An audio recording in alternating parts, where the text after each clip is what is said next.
Google says it has cracked a key challenge in quantum computing with a new chip capable of almost unfathomable speeds. O computador quântico ele se baseia nos princípios da mecânica quântica, né? Então, de fato, ele tem potencial de fazer coisas melhores. O desenvolvimento dessas tecnologias mais modernas só foi possível porque a gente passou a explorar a física quântica para construir esses dispositivos. É uma tecnologia que é muito disruptiva, a gente ainda só consegue imaginar quais são as possibilidades, né? Eu, trabalhando nessa área, eu acho que vai ser realmente uma revolução.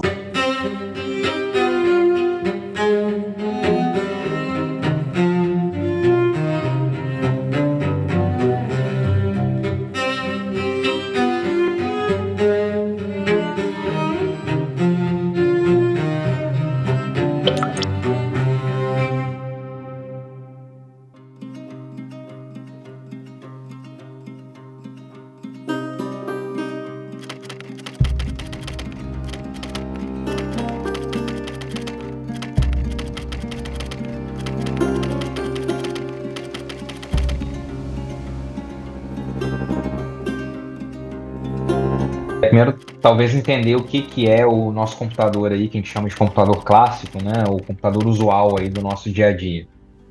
Ele basicamente é um dispositivo que processa informação. A gente codifica informação no que a gente chama de bits, né? Que são os bits zeros e uns. Então, através dessas unidades básicas de informação, que são os bits, a gente consegue codificar textos, imagens, áudios e o que quer que seja. A gente está usando as leis da física clássica para armazenar, enviar e processar essa informação. Só que quando a gente vai para o limite do mundo microscópico, as leis da física elas mudam. E nesse limite quântico, as regras de como se processar, armazenar e enviar informação, elas mudam, elas se tornam quânticas. Quando você fala em computação clássica, você tem no chip de um processador, está passando corrente ou não corrente. Então você tem ali bit 0 e bit 1. Então você quer fazer uma operação com bit 0, você tem que carregar o sistema. Depois você quer fazer com bit 1, você tem que fazer outro processo. A quântica, ela traz para a gente a possibilidade de ter 0 e 1 ao mesmo tempo. E o que muda? Na física quântica, a gente tem uma nova propriedade que é o que a gente chama de superposição. Então, o bit clássico, ele só tem dois valores possíveis, ou que a gente chama de dois estados possíveis. Ou ele é 0, ou ele é 1.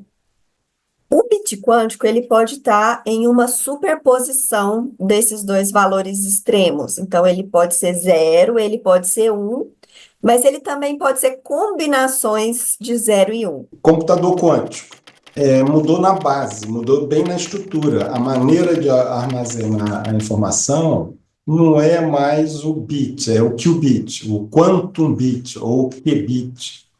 E aí o qubit usa as leis da mecânica quântica.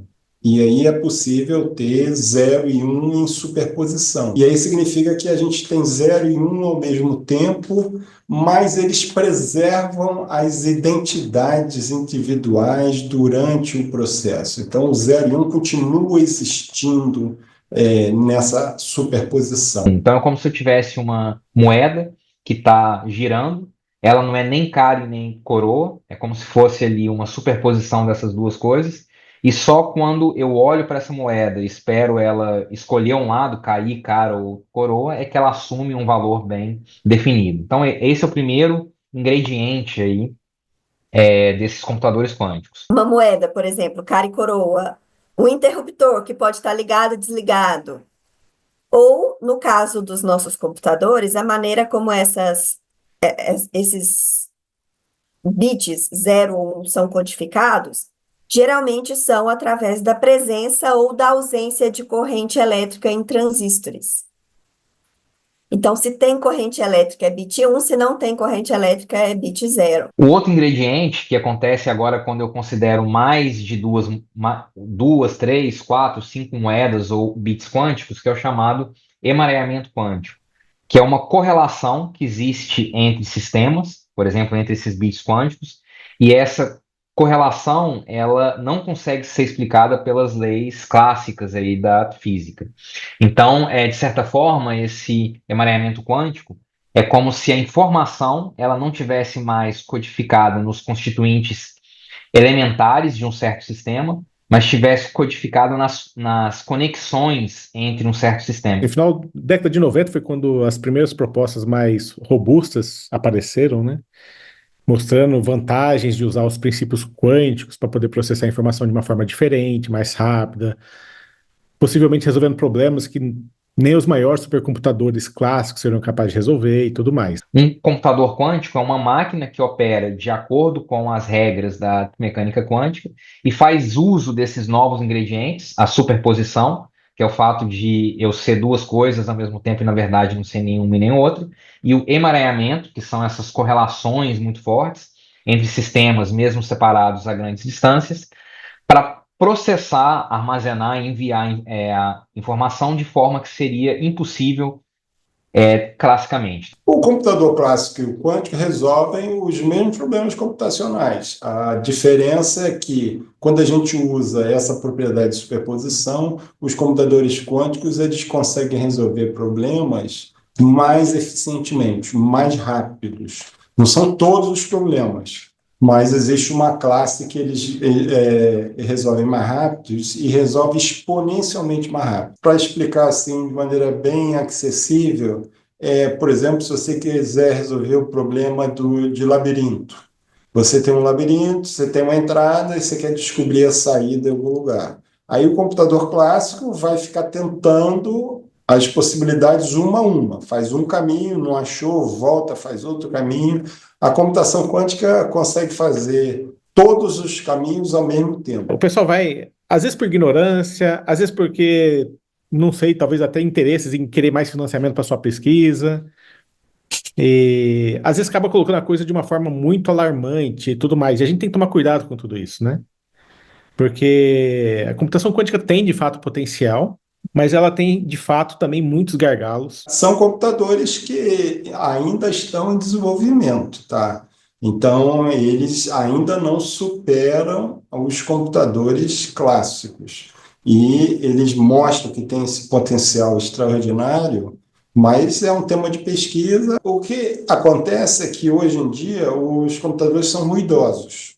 Isso significa o seguinte: você roda o seu algoritmo, se o teu algoritmo demorar mais do que alguns segundos, você recebe a resposta errada. Então, o computador não tem muita utilidade hoje em dia. Tem muitos problemas teóricos, problemas experimentais. Para implementar um computador quântico real, com todos os seus potenciais, exige ter controle de milhões de qubits, tempos de coerência dessas propriedades quânticas, ela tem que sobreviver por tempos absurdamente longos, e a gente está muito longe disso. Eu realmente acho que vai ser uma grande revolução, e a gente tem alguns indícios, algumas provas, né, de que ele resolve determinados problemas com ganho exponencial. Se der certo, né, ainda está a nível de pesquisa, então a gente ainda não tem certeza que vai dar certo.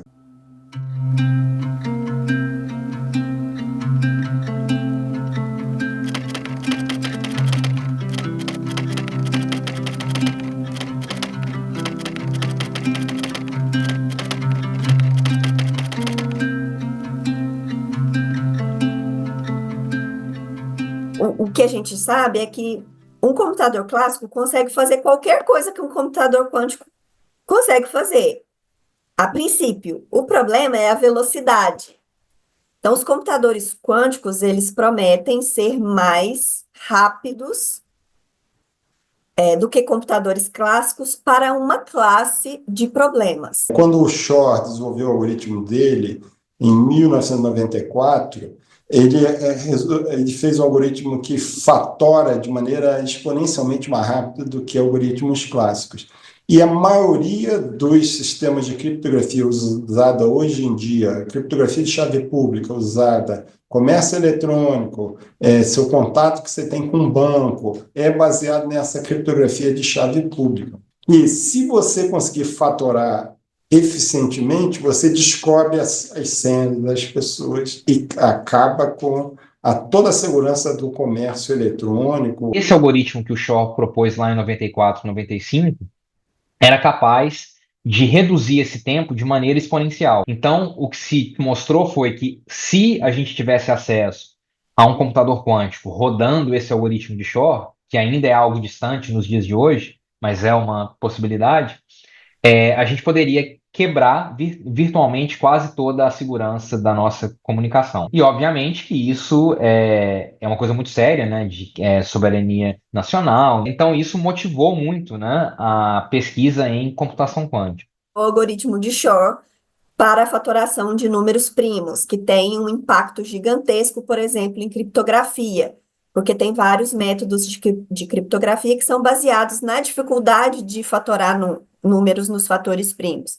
Então, se você conseguir resolver esse problema mais rápido, você você vai impactar toda uma área da criptografia que a gente usa no nosso dia a dia. Só que da mesma forma que a quântica permite, né, que a gente quebre os algoritmos de criptografia usuais, a quântica também permite a criação de novos tipos de algoritmos ou de protocolos de criptografia que são fundamentalmente seguros. A quântica permite quebrar os protocolos usuais, mas a mesma quântica nos permite inventar novos protocolos que são fundamentalmente seguros. E é importante dizer que a criptografia quântica, diferentemente da computação quântica, já é uma realidade comercial. Assim como a gente modifica a matemática que vai ser aplicada em algoritmos quando você pensa em informação quântica, a mesma coisa pode acontecer para algoritmos de inteligência artificial. Então, você tem ali os seus neurônios, né, da rede de inteligência artificial se comportando de maneira clássica, com funções, estados clássicos ali, 0 e 1 de novo, com funções que levam informação clássica em informação clássica. Mas agora você pode substituir isso tudo por informação quântica, trocar da álgebra booleana para álgebra linear, e isso pode ter vantagens. Na parte de IA, o impacto é bem maior, né? O impacto é bem maior, primeiro porque a IA clássica teve um impacto muito grande. Então, hoje em dia, com essas IAs generativas, LLMs, que geram texto, né? Elas são de uma utilidade extrema, né? Todo mundo agora corrige os textos usando IA, faz textos usando IA, melhora textos usando IA, e é uma aplicação que serve para todo mundo. O que está por trás dessas IA são as redes neurais. E aí você pode trabalhar com redes neurais quânticas. E é uma linha muito forte hoje. Quantum Neural Networks, Quantum AI, etc. Isso é realmente muito forte. A gente pode ter a IA clássica, uma parte feita na quântica, então a gente pode ter dados clássicos e o computador quântico lidar com esses dados. A gente pode ter a IA clássica e uma parte lá dentro da IA ser executada pelo computador quântico, e que são propostas já atuais. E pode ter uma coisa mais de futuro, que é tudo quântico. Aí uma IA quântica com dados quânticos, e tudo se passar nesse nível quântico, e aí o número de possibilidades de construção de algoritmos e coisas práticas, né, algoritmos práticos, é muito maior. E aí que, de novo, eu volto para o problema da hype. Eu prometo uma IA quântica que vai fazer maravilhas, mas na hora de jogar e resolver um problema, as clássicas fazem melhor, o que vai acontecer? Hoje, não dá nem para falar em vantagem, mas existe uma expectativa. Tem esses problemas para resolver. Então vamos investir nesse problema, vamos resolver esses problemas para que a gente possa ter lá na frente. E por outro lado, a inteligência artificial pode ajudar a gente a desenvolver coisas quânticas melhores, né? Então ali tem uma simbiose entre essas duas, a quântica podendo melhorar a inteligência artificial e a inteligência artificial clássica podendo ajudar a gente a resolver problemas na quântica. mas é muito cedo ainda para fazer qualquer afirmação de que a inteligência artificial quântica vai revolucionar o mundo como a gente vê. Tem gente que já fala de talvez de usar algoritmos de aprendizagem de máquina quântica para descoberta de novos materiais, de novos fármacos, para previsão do tempo, para previsão de desastres, né, ambientais. Então, assim, isso tudo ainda é muito incipiente, né? São ideias, nada que realmente seja prático ainda, mas são as possibilidades. Outra classe de problemas para os quais os computadores quânticos podem ser úteis são problemas de otimização. E problemas de otimização, eles aparecem em todas as áreas do conhecimento humano, né? Você sempre quer achar o melhor, o máximo, o mínimo de alguma coisa. E isso pode ter, então, implicações em todas as áreas. Exemplos: otimizar rotas, de aviões, de entregas, aplicações infinitas aí para esses problemas de otimização. Vamos supor, a Amazon, ela quer entregar vários produtos em diferentes pontos, né, de uma cidade ou diferentes cidades. Ela quer fazer isso no menor tempo possível e usando a menor quantidade de combustível, né? Esse problema é um problema usual, é corriqueiro, mas que matematicamente é muito difícil, porque o número de possibilidades explode muito rapidamente, ele explode exponencialmente. Então, para um computador clássico testar todas essas possibilidades é algo que, se o número de possibilidades for muito grande, se torna impraticável. Com o computador quântico, esse problema ainda é difícil, mas ele é mais fácil. Então, para dar uma ideia de tempo, né, um problema aí que talvez num computador usual eu demorasse cerca de 100 anos, em um computador quântico poderia resolver aí em algumas horas. Tem uns problemas de logística lá que os computadores clássicos não conseguem resolver. Computador quântico podem melhorar esses problemas de otimização.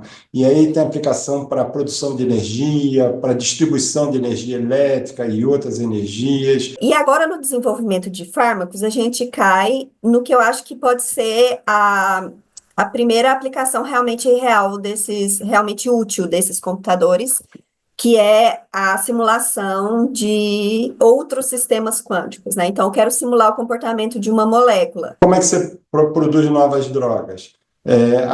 Os elementos químicos têm que fazer o que é chamado docking, ele tem que grudar lá nas células humanas, nas proteínas humanas, e esse fenômeno é guiado pelas leis da mecânica quântica, e você não consegue simular nos supercomputadores. Assim que o tamanho do remédio aumenta lá o número, a molécula cresce, o número de átomos cresce, você já não consegue mais simular.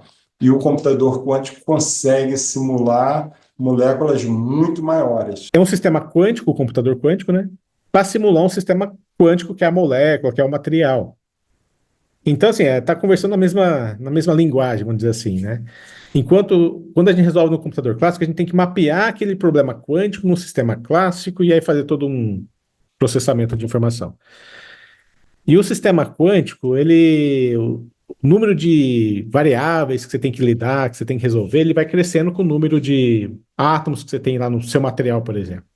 E cresce exponencialmente. Outra área seria fixação de nitrogênio, produção de fertilizante. A produção de fertilizante hoje em dia é a mesma que é feita lá no começo do século XX, que é a produção de amônia, uma reação química que produz amônia. É uma reação química extremamente custosa, gasta muita energia, é feita a alta temperatura, altas pressões, e é uma reação química que pode ser otimizada. Como é que você otimiza ela? Você tem que simular o que acontece lá. A simulação em computadores clássicos é ineficiente. Os computadores quânticos poderiam ajudar a descobrir métodos mais eficientes de fixação de nitrogênio. Pensando agora do ponto de vista prático, né? Por enquanto, nenhum dos computadores quânticos que a gente tem resolve nada disso.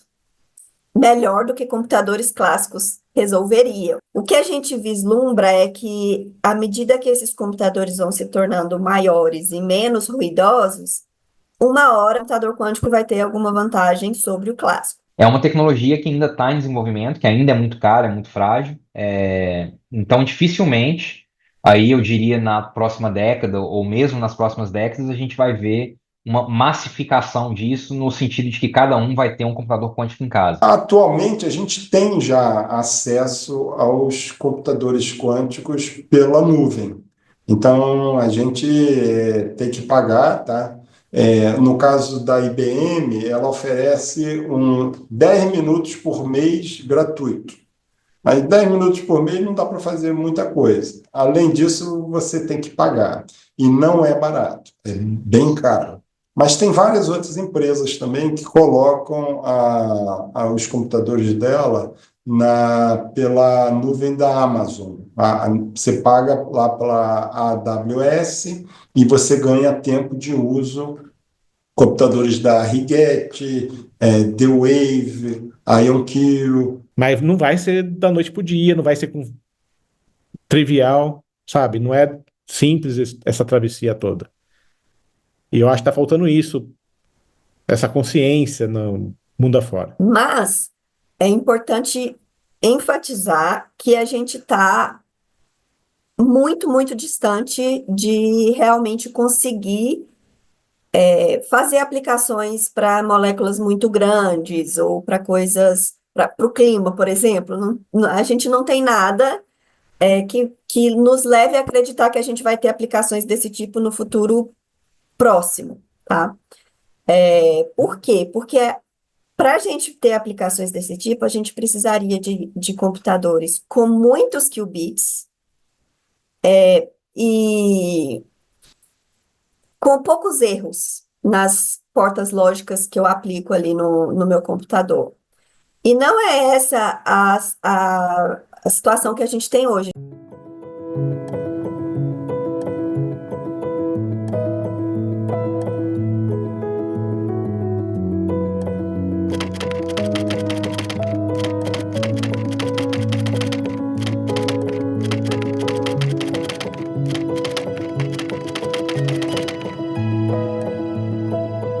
Até hoje a gente não teve o que a gente chama de uma iniciativa quântica, igual a gente tem nos Estados Unidos, Canadá, a China, acho que a da China é a mais, assim, estrondosa em termos de quantidade de financiamento, na Europa. Então a gente tem o que a gente chama de iniciativas quânticas nacionais, ou, por exemplo, continentais, no caso da Europa. Então, vem de cima do governo um financiamento e uma estratégia, um delineamento ali de estratégias para o desenvolvimento de tecnologias quânticas dentro daquele território. No Brasil, a gente não teve isso ainda. Se a gente olhar os países que mais investem, a China, em primeiro lugar, é da ordem de 15 bilhões de dólares, o que eles anunciaram. Depois vem a União Europeia, na ordem de 10 bilhões. Depois vem Estados Unidos, da ordem de 5 bilhões. Depois vem os outros países, Japão, Índia, Rússia. O Brasil, se for investir 5 milhões de reais, que é perto de 1 bilhão, 5 bilhões de reais, que é perto de 1 bilhão de dólares, ele ficaria perto da Índia e da Rússia. Então, ficaria ali entre os 10 primeiros. A quântica, ela resultou só nos Estados Unidos numa injeção no PIB anual deles da ordem de 60 trilhões de reais. Por quê? Porque investiram em ciência básica e aplicada em cima da quântica gerou tecnologia, que gerou desenvolvimento e gerou transformação econômica violenta lá. 60 trilhões de reais. Isso é mais ou menos 5 vezes o PIB do Brasil inteiro. Em 2012, um artigo que saiu na Nature, o autor fez uma estimativa de qual era a porcentagem do produto interno bruto derivado de invenções que vêm diretamente da teoria quântica. E a estimativa que ele fez em 2012, antes das tecnologias quânticas, era algo em torno de 30% a 50% do produto interno bruto de países desenvolvidos. Isso sem as tecnologias quânticas. Ou seja, quando a computação quântica, quando os sensores quânticos, quando a comunicação quântica de fato se tornar uma realidade, esse número vai ficar ainda maior. Então, ciência, inovação, em particular tecnologias quânticas, é uma questão de riqueza, é uma questão de soberania nacional e é por isso que a gente não pode ficar para trás. Tem aqui o GT do MCTI, é o grupo de trabalho do MCTI, que está fazendo um relatório que vai ser liberado aí no meio do ano. A ideia é que seja investido cerca de 5 bilhões de reais para tecnologias quânticas, que aí inclui computação quântica, comunicação quântica e sensoriamento quântico. Se isso der certo, vai ser um impulso bem grande para a área, porque aí o Brasil vai estar na lista aí dos grandes investidores. A gente tem uma comunidade muito forte na área, mas que não tem, assim, não tem uma preocupação do governo e principalmente pensando nessa questão de segurança, de soberania nacional, a gente gostaria que o governo estivesse mais ligado nisso, porque agora é a hora, né? A gente pode perder o bonde e ficar para trás. É importante dizer que no Brasil a gente começou a ter algumas iniciativas, né? Então, com a mudança do governo, que finalmente começou a reinvestir em ciência de forma séria, né? A gente tem tido aí várias iniciativas, então tem uma iniciativa no Rio, tem iniciativa em São Paulo, tem iniciativa em Recife, tem uma iniciativa em Salvador de comunicação quântica, né? De criar redes quânticas, de fazer protocolos de criptografia quântica. Então é algo que, mesmo aqui no nosso país, apesar de ter um investimento ordens de magnitude menor, né, do que de outras potências, ainda assim a gente está conseguindo avançar aí de maneira bastante rápida nesse tema. Eu mesmo, assim, eu tenho um grupo muito grande. Hoje eu tenho em torno de 20 pessoas trabalhando diretamente comigo aqui na UFSCar. Coordeno projetos que envolvem gente da Unicamp, aí de Campinas, do Von Braun, aí de Campinas, da UFMG, do Ceará. Então, assim, tudo que eu coordeno, que eu tenho trabalhado, são, como eu falei, umas 20 pessoas entre alunos e pós-docs, diretamente aqui comigo em São Carlos, mais uns 20, 30 por aí afora. Qual que é a minha preocupação? Na minha opinião, grupos como o meu e como vários outros que já existem no meio acadêmico deveriam estar sendo estimulados ainda mais para formar gente para esse mercado. Como eu falei, embora eu tenha um grupo grande, existe uma escassez de mão de obra, escassez de gente qualificada que entende. A gente tem muitos grupos, né, de ótica quântica que são muito fortes no Brasil. Então eu lembro, eu comecei a estudar isso ali em 2002, eu lembro dessa época, assim, era corriqueiro, artigos de grupos brasileiros na Nature, na Science. Então, assim, a gente estava competindo, eu diria, a quase pé de igualdade com os melhores grupos ao redor do mundo, né? Só que a gente ficou para trás. Não preciso dizer o que aconteceu ali desde 2015 para cá, né? O investimento em ciência foi praticamente a zero. O Brasil tem um potencial enorme pela comunidade que construiu nos últimos anos, pelo potencial que tem de recursos humanos treinados, altamente qualificados nesse tema, mas não tem uma estratégia nacional que possa transformar esse conhecimento em benefícios para o país. Final de 90, começo dos anos 2000, teve o chamado Instituto do Milênio de Informação Quântica. Então, naquela época, ainda era uma área muito nova, pouca gente conhecia, praticamente ninguém trabalhava nessa área no Brasil, mas o que aconteceu foi que algumas pessoas, né, muito antenadas, assim, professores de centros de pesquisa e universidades aqui no Brasil, antenadas aí nessa mudança que estava vindo, eles começaram a trabalhar na área e, ao mesmo tempo, foi o começo da volta de estudantes que foram para fora do país estudar esse tema de pesquisa. A gente propôs um INCT, né, que são os Institutos Nacionais de Ciência e Tecnologia, em comunicação quântica, que é uma das coisas mais importantes na pesquisa, tanto pesquisa de base quanto pesquisa aplicada, hoje ele não foi aceito. Então, a gente fica meio sem entender, né?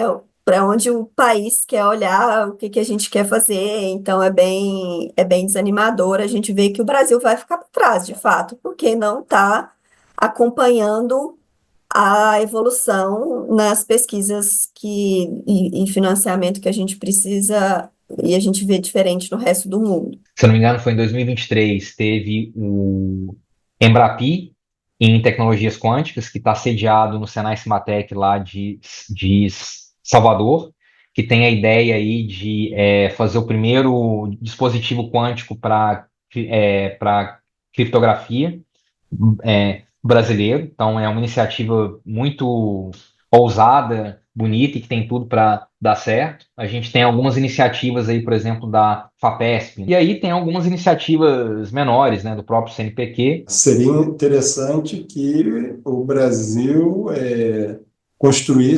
aprendesse a construir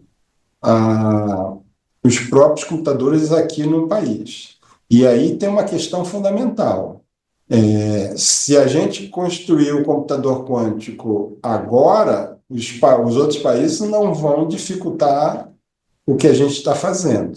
Mas depois que eles fizerem, aí eles vão dificultar dos outros. Se o Brasil perder aí o bonde, né, esperar os países envolvidos construírem, vai ser um grupo de países que vão dominar a tecnologia e não vão deixar os outros construírem. Se alguns países têm acesso a um computador quântico e outros não têm, isso pode ser problemático. E, de novo, a questão de criptografia ainda mais. E a maneira como essa tecnologia vai ser usada, para que ela vai ser usada? É fundamental que o computador quântico brasileiro seja colocado na nuvem. Por quê? Por quê?